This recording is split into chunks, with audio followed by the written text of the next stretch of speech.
pessoal, então agora, nessa nossa segunda parte do nosso Evangelho no Lar, nós vamos dar sequência aqui ao nosso estudo da Roda da Vida, num capítulo bastante interessante, porque é o capítulo que vai sintetizar toda a análise que foi feita desse tópico que é chamado a perfeição da sabedoria. Tanto é que o título do capítulo é Síntese da Análise da Perfeição da Sabedoria, né?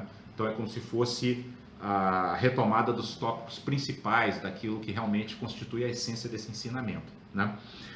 E o Lama vai começar aqui transcrevendo, na verdade, um trecho de um ensinamento budista que está os ensinamentos budistas nos textos, os textos deles são chamados de sutras, né? E esse texto aqui, ele está esse trecho, né? Ele está num texto que se chama o Sutra do Coração da Sabedoria Transcendental, que é a perfeição da sabedoria. Vocês vejam que o nome já é bem interessante, né? Coração quer dizer essência, né? Essência. Então é o resumo, né? Aquilo que tem de mais essencial desse ensinamento, da sabedoria transcendental. Ou seja, transcendental quer dizer o quê? Que nos leva além. Além de quê? Da visão comum. Né? Isso é muito interessante, porque esse além não é um além para a gente ficar sonhando metafisicamente, não é sequer o plano invisível. Não. É o além da nossa própria visão. É da gente conseguir olhar as coisas aqui e agora com a plenitude, com a riqueza que elas têm. Porque a gente não vê, a gente só vê aparências.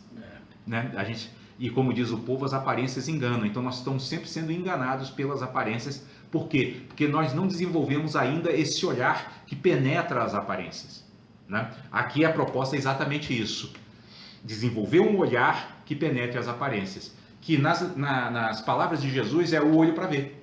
O olho que vê é o olho que não se deixa enganar pelas aparências. Ele olha além delas, né? Então sabedoria transcendental. Então esse trechinho que o Lama transcreve aqui, ele é bastante profundo, né? E a gente vai se deter um pouquinho na reflexão dele, onde o texto diz: forma é vazio, vazio é forma. Forma nada mais é do que vazio, vazio nada mais é do que forma. Do mesmo modo, sensação, percepção, formação mental e consciência são todos vacuidade. Assim, todos os dharmas são vacuidade.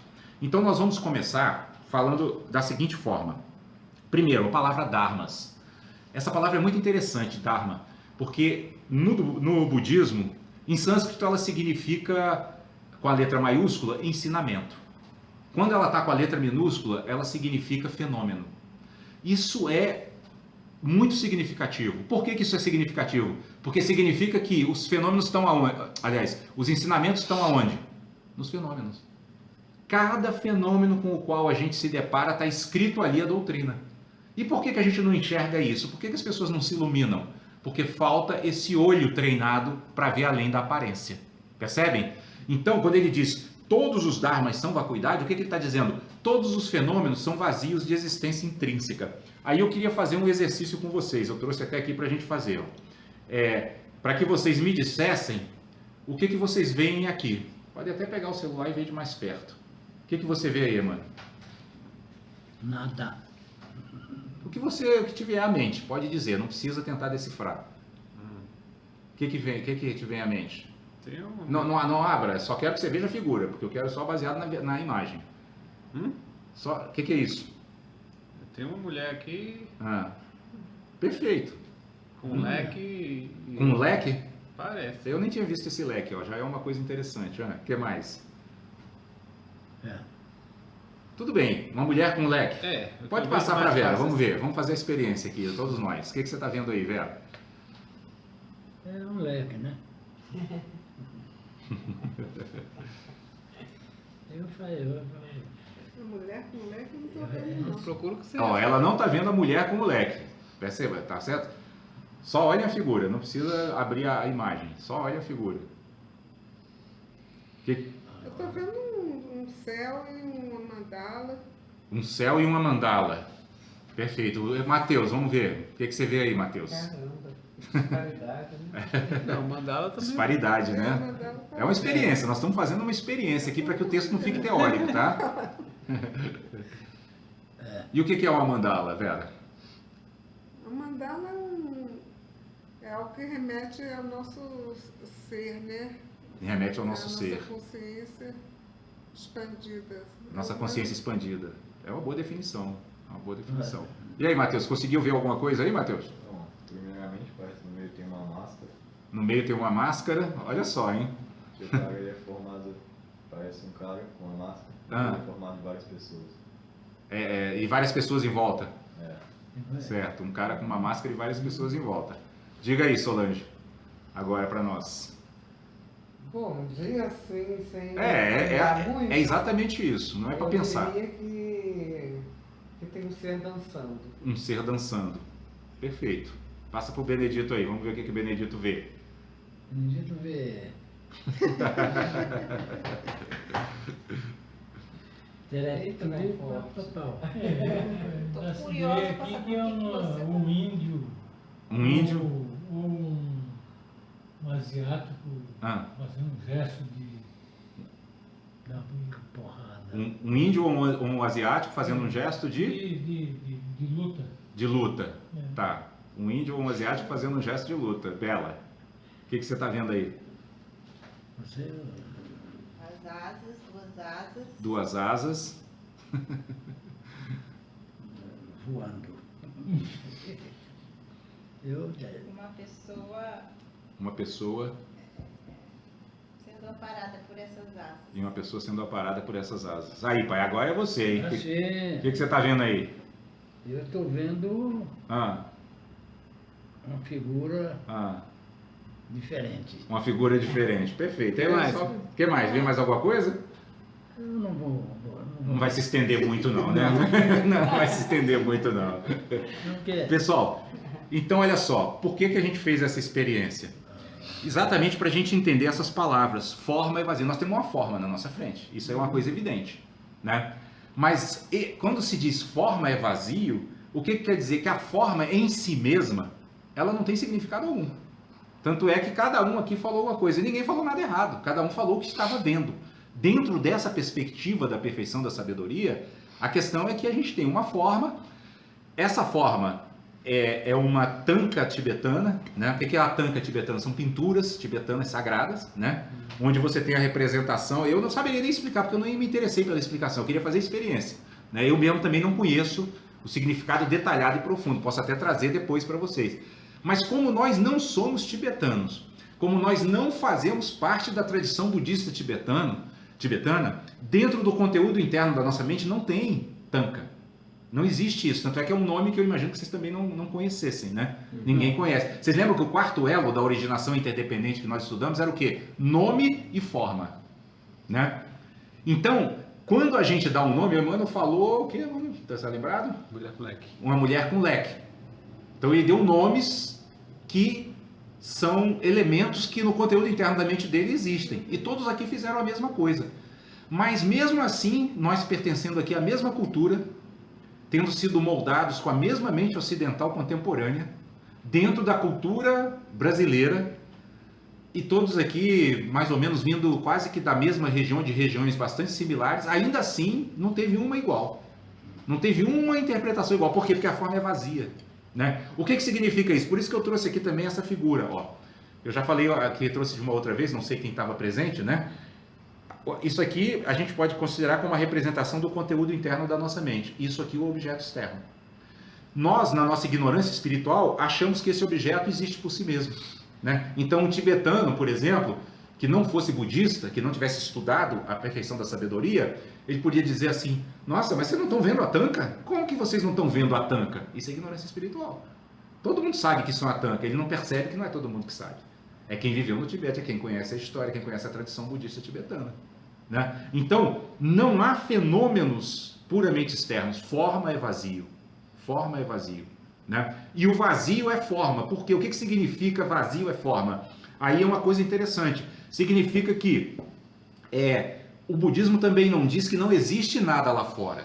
Tanto é que quando passou o celular por vocês, havia uma imagem na frente. Então havia um observador interno, cada um, né, de vocês, interpretando, e havia um objeto externo. Agora, o fenômeno, ele para surgir, ele precisa da coemergência. O que é coemergência? Tem que surgir o externo e o interno juntos. Senão não surgiria a mulher com o leque, não surgiria um ser com asas, né, que a Bela viu, não surgiria um oriental em posição de luta, né, que o Benedito viu, né? Não surgiria o ser, né, que o Mateus viu, né, com os, hã? A máscara com as pessoas. A máscara rodeada de pessoas, né? Por quê? Só surgiu por quê? Porque havia um elemento externo para ser observado, porém também havia o quê? Um observador interno. Então o fenômeno ele brota da coemergência. Tem que coemergir alguma coisa interna com alguma coisa externa. Tanto é que ninguém viu Tanka, porque ninguém tem esse conteúdo interno aqui, né? Isso é um conteúdo interno característico e muito específico da cultura tibetana, não é nem do budismo, é do budismo tibetano, O que né? Tanka? Não é nem do budismo zen. Hã? O que é É Tanka? uma pintura, é o nome que eles dão para pintura, são pinturas sagradas, que tem um simbolismo, né? Eles trabalham muito com isso, sabe? Como objetos de meditação. Então isso para eles é uma coisa corriqueira.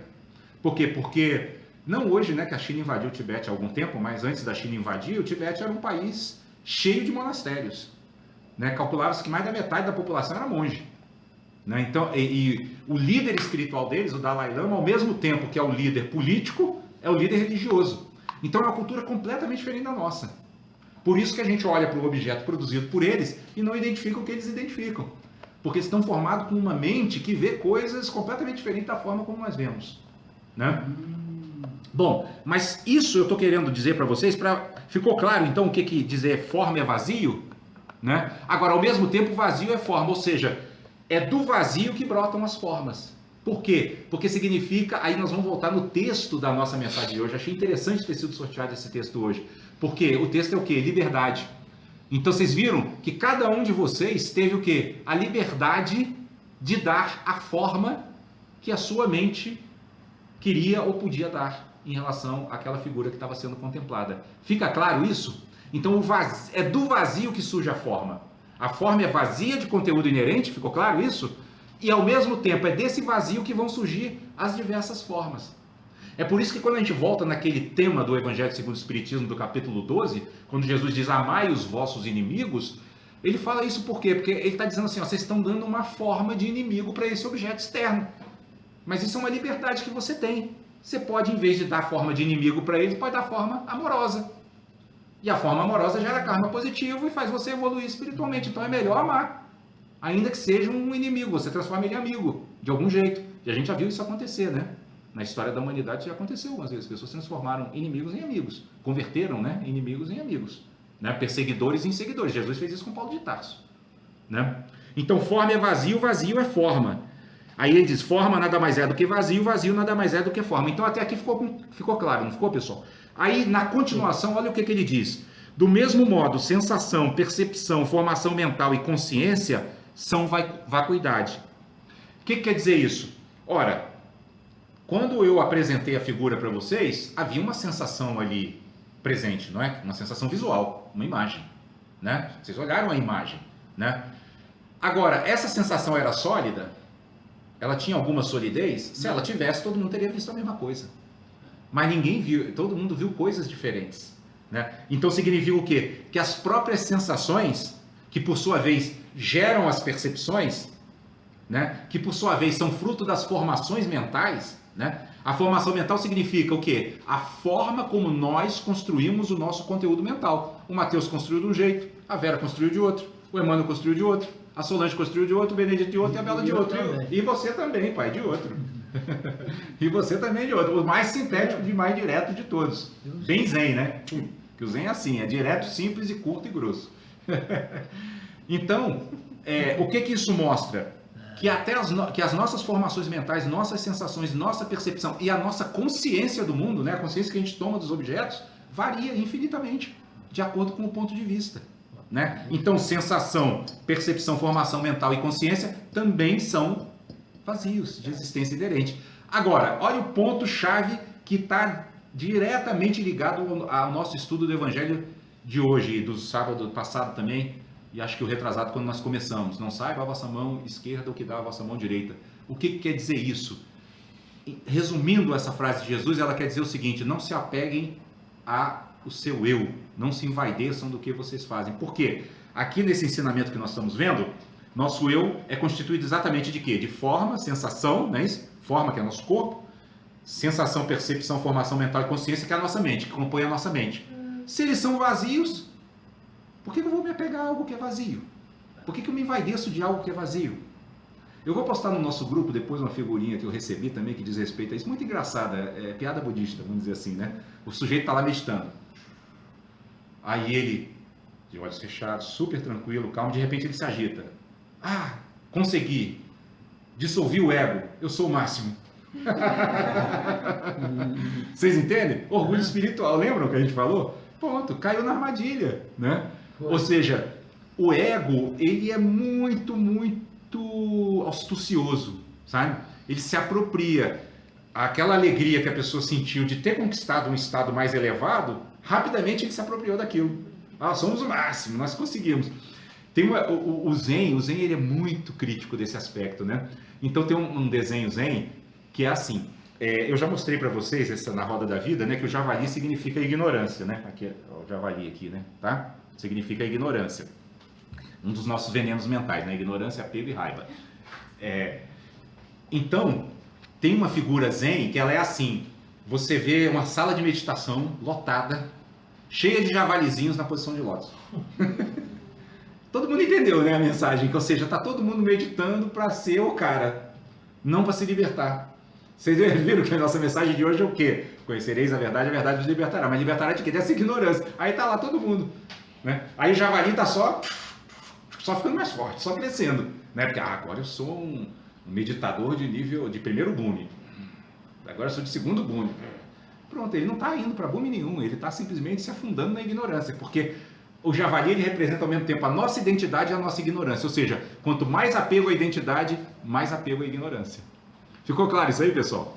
Eu acho esse um ensinamento muito precioso, pessoal, porque a perfeição da sabedoria é a gente perceber isso, né? A gente perceber que esse eu ao qual a gente se apega, ele é um fluxo de sensações, de percepções, né, de formações mentais, de consciência que não para. A cada sensação nova, a cada percepção nova, né, a cada raciocínio novo, essa consciência nossa ordinária muda.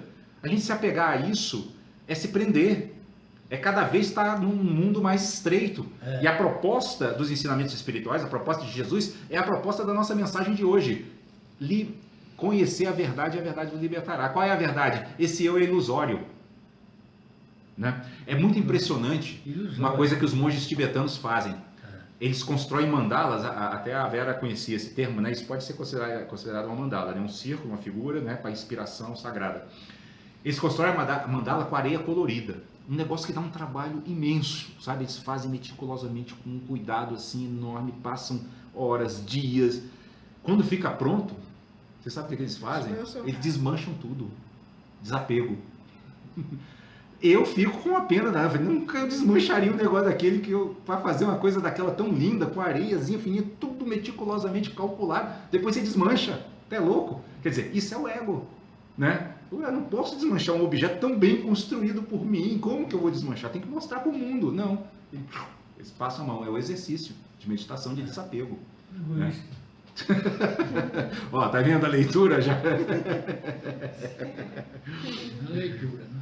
Aí o Lama diz assim, quando o texto faz essa afirmação, ele aponta para o fato de que todos os objetos são vacuidade, não apenas os objetos sólidos, mas todas as nossas experiências. Isso é muito interessante, porque inclusive as nossas experiências emocionais e mentais.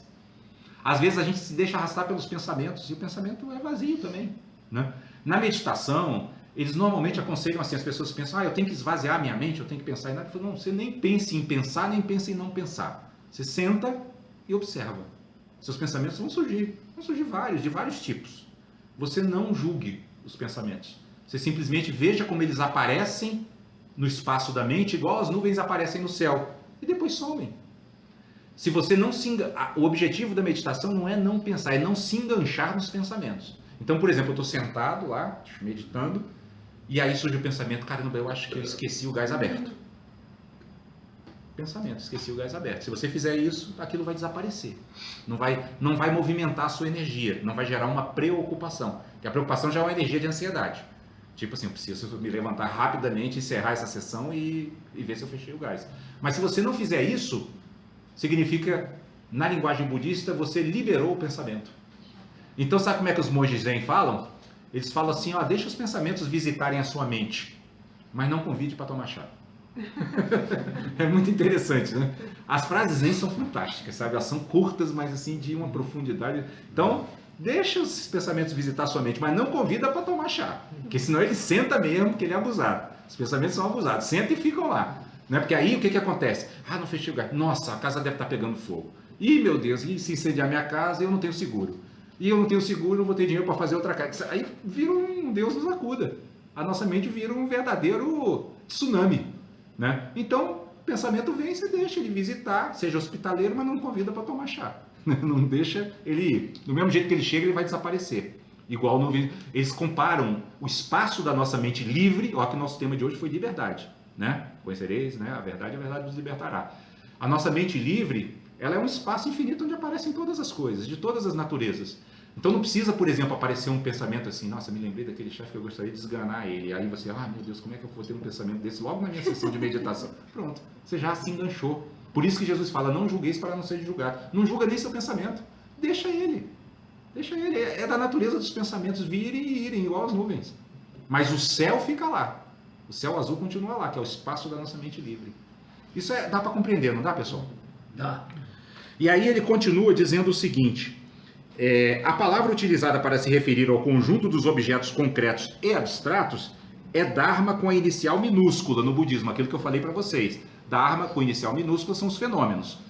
Mas quando eu observo o fenômeno, com sabedoria, esse Dharma se transforma Dharma com letra maiúscula, ou seja, ele se transforma em ensinamento, igual esse dos pensamentos que eu falei para vocês. Eu observo meu pensamento e percebo, puxa vida, descobri aqui uma coisa, olha só, os pensamentos aparecem e somem, é só não me enganchar neles. É só não dar vida a eles, é só não alimentá-los, né? E ele continua, Dharma com inicial maiúscula refere-se aos ensinamentos espirituais, né? Tudo que pode ser visto pela mente é vacuidade, é vazio. Temos a experiência de que há um observador contemplando algo. Tudo que pode ser contemplado por esse observador está submetido à ignorância. Por quê? Porque nós ainda não estamos com uma mente iluminada, né? Então, vocês percebem que, por exemplo, nessa experiência que nós fizemos, ficou muito claro isso, né? Todos os fenômenos são vacuidade. Cada um interpretou da sua maneira. Vocês perceberam que vacuidade não é ausência de algo? Não é a negação da existência do mundo, mas apenas a afirmação da nossa liberdade? Aquilo está vazio. Tanto é que quando eu fui vendo vocês fazer a experiência, eu falei assim, não se preocupem se está certo ou se está errado, porque não tem certo ou errado. É apenas observar o processo de construção da realidade. A mente constrói a realidade, ponto. Por isso que doutrinas assim, como o budismo ou como o próprio espiritismo, elas não são fundamentalistas, né? Elas não têm esse fundamentalismo, porque, olha, a forma é vazia. Aquele exemplo que eu dei para vocês da estátua do Buda de 40 metros de altura lá no Afeganistão, que os fundamentalistas islâmicos explodiram, né? E que o Dalai Lama foi lá e aí os jornalistas, poxa, o Dalai Lama explodiram, e ele falou assim, era pedra. Então ele exercitou a liberdade dele, né? Para ele não era, a gente sabe que enquanto aquilo ali estava de pé, para ele não era pedra, para os budistas aquilo era muito interessante. 40 metros de altura, gente, é um prédio acho que de 20 ou 30 andares, é um negócio monumental, e eles simplesmente explodiram, dinamitaram, implodiram, porque o islamismo acha que não se pode ter objetos de adoração. Eles não têm essa visão da liberdade, da vacuidade, eles acham que o que eles veem é a verdade. Por isso que eles saem fazendo essas barbaridades que fazem. Não são todos os islâmicos, isso aí, aliás, é uma minoria, né? Mas há grupos que são chamados de fundamentalistas, e não é só no islamismo, tem em outras religiões tem também. A própria Igreja Católica, na Idade Média, foi fundamentalista. Não acredita na forma como eu estou dizendo que é para você acreditar, na minha verdade? Então vai para a fogueira, vai ser queimado. E isso é o quê? A ausência de sabedoria. Não percebe que os fenômenos são vazios de natureza intrínseca, né? Tá claro isso, pessoal, o que é a vacuidade? Então a vacuidade não é um vazio, muito pelo contrário. Ela é uma liberdade para que a gente dê formas diferenciadas para as coisas. Isso nos leva o quê? A respeitar a diversidade de pensamento, a diversidade de visão, a diversidade de experiência, né? E a ser mais compassivo também com aqueles que cometem negatividades, né? E aí ele continua dizendo assim, tudo que pode ser contemplado por esse observador está submetido à ignorância e surge pelo poder da luminosidade. Esse poder da luminosidade eu vou explicar também para vocês da seguinte forma, mostrando o exemplo que a gente fez da experiência. O que é a luminosidade? É aquilo que cada um disse a respeito da figura. Então, não tem na Bíblia assim que Deus disse, faça-se a luz e a luz se fez? E Jesus não diz, Deus está dentro de vós? Então, cada um de nós, na experiência que fizemos hoje, olhou para a figura e disse assim, faça-se a luz e a luz se fez. A luz se fez como uma mulher com leque, outro, né, como um oriental fazendo um gesto marcial, né, outro como uma máscara rodeada por pessoas. Cada um, por quê? Porque a nossa mente tem essa luminosidade. E aí eu gostaria de falar com vocês sobre embora ninguém nunca tenha usado essa expressão trindade, eu nunca vi nenhum budista usando, mas eles sempre falam nisso, e eu vou usar a palavra trindade, porque nós estamos aqui estudando a doutrina espírita. A trindade budista é liberdade, luminosidade e energia dinâmica. São as três coisas que compõem a nossa mente, né? Então, no cristianismo, como é que é? Pai, Filho e Espírito Santo. O Pai é a liberdade, porque essa liberdade, ela nos dá um poder o quê? Criador. Pai, Deus, Criador, né? Cada um criou aqui a figura que viu, né, com a sua mente, interagindo e convergindo com o objeto externo. Aí o que acontece? Cria por quê? Porque se você tem essa liberdade, você tem esse poder luminoso de fazer via existência o que a sua mente está vendo, aquela forma. Cada um aqui criou uma forma, não foi? Então cada um aqui foi um criador, cada um aqui exercitou o poder luminoso da sua mente, né? E não é só isso. Quando você exercita essa liberdade através da luminosidade da sua mente, gera uma energia. Ou é uma energia de ânimo, né, de alegria, né? Por exemplo, se fosse um monge tibetano, geraria até uma reverência religiosa, né? Está diante de objeto sagrado, ele faria um gesto, alguma coisa assim, né? Ou pode gerar uma aversão, ou até gerar uma indiferença. Ou seja, vai mover a energia. Então, liberdade, né, que é o Pai, luminosidade é o Filho da liberdade, que é o poder luminoso de criar, né? E energia dinâmica, que é o Espírito Santo, que, se vocês observarem, principalmente nas religiões católica e evangélica, o tempo todo eles falam, o Espírito Santo está atuando, o Espírito Santo está aqui, é porque realmente é a energia. Há um conhecimento intuitivo disso, só que no budismo isso é investigado com muita profundidade, e não só investigado, é usado, né? Usado para fazer experiências meditativas, inclusive para que a mente avance no caminho de compreensão de como é que a realidade se constrói. A realidade se constrói assim, Pai, Filho e Espírito Santo. Tá claro isso, pessoal? E aí, concluindo aqui essa parte que nós vamos estudar hoje, o Lama diz assim, está submetido, então todos esses fenômenos surgem pela luminosidade da mente e estão submetidos à impermanência e se situam no espaço, cercado pelas 4 montanhas do nascimento, vida, decrepitude e morte. Todos os fenômenos do nosso mundo material passam por isso, né? Eles surgem, nascimento, né? Eles têm uma vida, tem um tempo de validade, o prazo de validade, que todo mundo chama, né? Aí começa a decair e morre, desaparece. Né? Uns fenômenos demoram mais, como por exemplo os astros, bilhões de anos, né, para chegar a morrer, e outros demoram menos, como por exemplo a mosca que vive 24 horas. Né? 1 hora da mosca significa uns 20 anos da nossa vida ou mais. Né? Todos esses fenômenos são vazios, portanto, podemos ultrapassá-los. Aí é que está o ponto. A gente só pode ultrapassar porque eles são vazios. Até o nascimento e morte, né? Isso nós não vamos aprofundar hoje, porque eu nem tenho capacidade para aprofundar isso hoje, porque nascimento e morte já é mais difícil, né? Mas de qualquer maneira eles são vazios, né? A nossa verdadeira natureza não nasce nem morre. Nosso espírito, nossa centelha divina não nasce nem morre. Porque uma vez um mestre, professor budista fez a pergunta, né? Por que a gente morre? Ficou todo mundo assim, bom, morre porque morre, né? Morre, afinal de contas, a gente morre porque nasce. Tudo que nasce morre. Por isso que a nossa natureza, nossa centelha divina, nossa natureza espiritual mais profunda é não nascida. Porque se ela fosse nascida, ela morreria também. Ou seja, ela não é construída. Né? Ela é esse espaço aberto, essa liberdade, esse vazio, essa vacuidade, mas é uma vacuidade luminosa. Percebem? Ela é vazia de formas. Né? Por exemplo, quando cada um de vocês aqui olhou para a figura, né, a partir dessa natureza interior vazia, cada um deu o sentido e viu o que a sua mente, entre aspas, quis ver, né? Ou pôde ver. Né? O que significa isso? Que essa natureza ela é vazia de qualquer conteúdo. Se ela não tiver presa a uma cultura, porque se alguém aqui tivesse estudado, né, o budismo tibetano, aí já estaria preso a um conceito. Né? Mas esse conceito não significa que ele é a verdade. Ele é apenas uma forma de construir a realidade. Lembram da verdade convencional? Quando a gente falou sobre verdade convencional, a verdade convencional é relativa. Então só veria ali uma tanca quem tivesse, né, uma relação, ó, verdade relativa, uma relação com essa religiosidade tibetana. Ok?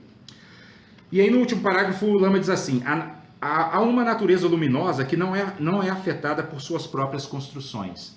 Ou seja, essa nossa centelha divina, ela não é afetada pelas nossas construções. Mesmo uma pessoa que comete suicídio e que sofre muito no mundo espiritual, a centelha divina ela continua intacta. O corpo espiritual dela é que fica dilacerado. E ela sofre por conta disso, né? Mas a natureza divina, ela continua lá, criando a sua realidade. No caso do suicídio, uma realidade super dolorosa. Por quê? Porque ele desequilibrou todas as suas energias. Ele fez construções negativas. Ele desprezou a sua vida humana preciosa, né? Ele não valorizou a sua vida humana preciosa, tirou sua própria vida. Mas a natureza luminosa está lá criando a realidade. Livre, só que ele não sabe que está livre. Ele acha que está preso no Vale dos Suicidas. E porque ele achar, ele vê formas de prisão e fica preso lá, até que a mente dele se renove. Quem já leu aqui Memórias de um Suicida vê isso, né? Os suicidas só são resgatados quando a mente deles começa a se libertar um pouco daquela ilusão, daquele sofrimento, porque na verdade é a própria mente criando o sofrimento. E por fim, o Lama vai dizer assim: há um controlador tentando manipular suas construções e que acaba se tornando refém delas. Mas, simultaneamente, há a percepção de que essa natureza não está submetida à limitação. Isso é interessante. A gente constrói o nosso mundo e se torna, como ele está dizendo aqui, vítima das nossas próprias construções. É o exemplo do suicida. Ele cria o Vale dos Suicidas. O Vale dos Suicidas é criado pela própria percepção, pela própria mente desequilibrada, né, pelo ato, né, dos suicidas, que se agrupam ali e acabam formando um ambiente coletivo. Mas da mesma forma a gente também cria no nosso mundo denso esse ambiente coletivo no qual a gente vive. Só que a gente cria sem perceber. E aí a gente começa a reclamar dele, como se ele fosse um ambiente autônomo. E a gente viu na nossa experiência de hoje que nós temos essa liberdade criativa. Então se a gente desenvolve com profundidade a perfeição da sabedoria, a gente fica imune a essas coisas.